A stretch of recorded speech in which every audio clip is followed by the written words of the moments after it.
একটা দোয়া শিক্ষা দেই। প্রত্যেক নামাজের পর, 5 ওয়াক্ত নামাজের পর আমার নবী সাল্লাল্লাহু আলাইহি ওয়াসাল্লাম এই দোয়াটা নিয়মিত পড়তেন। আমরাও পড়ার চেষ্টা করব। নামাজে মনোযোগ বসাতে পারছি না, এক্ষেত্রে কি করা উচিত? নামাজে মনোযোগ বসাবার জন্য অনেক করণীয় আছে।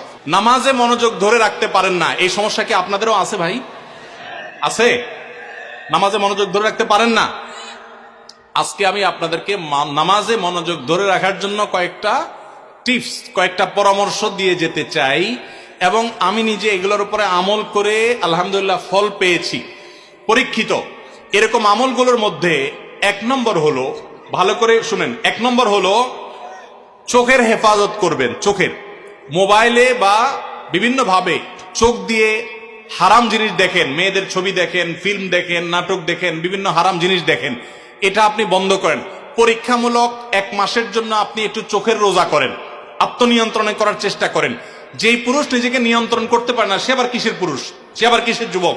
নিজেকে নিয়ন্ত্রণ করার চেষ্টা করেন, এবং চোখের হেফাজত যদি আপনি করতে পারেন, আমি আপনাকে লিখিত দিতে পারি, টানা যদি আপনি দীর্ঘদিন আপনি এই কাজটা করেন, ইনশাআল্লাহ আপনি নামাজ এবং যে কোনো ইবাদতের স্বাদ পাবেন।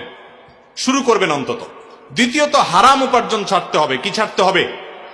হারাম খাওয়া ছেড়ে দেন, হালাল খাওয়ার গ্রহণ করেন, এটাও ইবাদতে মনোযোগ সৃষ্টি করতে সহযোগিতা করে।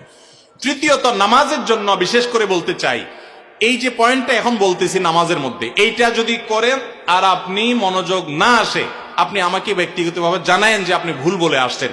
আমি আলহামদুলিল্লাহ এটার উপরে নিজে 100% উপকারিতা পেয়েছি, অনেককে পরামর্শ দিয়ে তাদের মধ্যে উপকারিতা পেয়েছি। সেটা হলো নামাজের টাইমিংটা বাড়িয়ে দেন, অর্থাৎ দীর্ঘ সময় নিয়ে নামাজ পড়েন।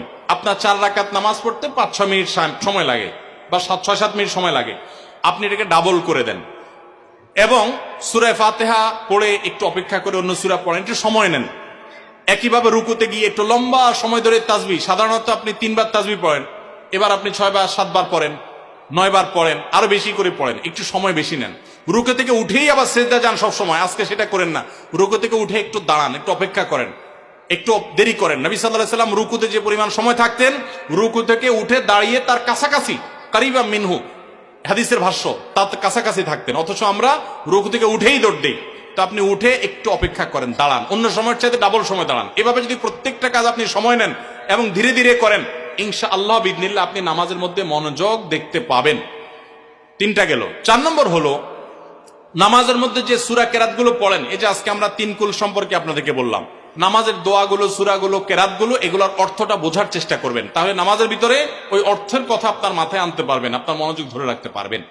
আর আরেকটা পরামর্শ হলো, ইবাদত এবং নামাজে বিশেষ করে মনোযোগ সৃষ্টি করার জন্য আগে থেকে মনোযোগ নষ্টকারী বিষয়গুলো থেকে সরে আসেন। অনেকে আছে মোবাইল টিপতে টিপতে নামাজে দাঁড়ায়, নামাজে ঢোকার আগে, মসজিদে যাওয়ার আগেই মোবাইল সুইচ অফ করে ফেলান এবং এরোপ্লেন মোড করে ফেলান, যাতে করে মেসেজ আসলেও টের না পান। ইনশাআল্লাহ দেখবেন মনোযোগ আসবে। সেই সাথে আল্লাহর কাছে দোয়া করবেন। একটা দোয়া শিক্ষা দেই। প্রত্যেক নামাজের পর, 5 ওয়াক্ত নামাজের পর আমার নবী সাল্লাল্লাহু আলাইহি ওয়াসাল্লাম এই দোয়াটা নিয়মিত পড়তেন। আমরাও পড়ার চেষ্টা করব। আল্লাহুম্মা আইন্নি আলা যিকরিকা ওয়া শুকরিকা ওয়া হুসনি ইবাদাতিক।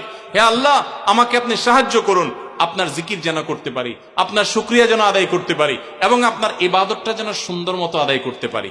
এই দোয়াটা 5 ওয়াক্ত নামাজের পরে অর্থ সহকারে বুঝে পড়বেন, ইনশাআল্লাহ আপনার নামাজে আপনি মনোযোগ ধরে রাখতে পারবেন। আল্লাহ আমাদের সবাইকে তৌফিক দান করুন।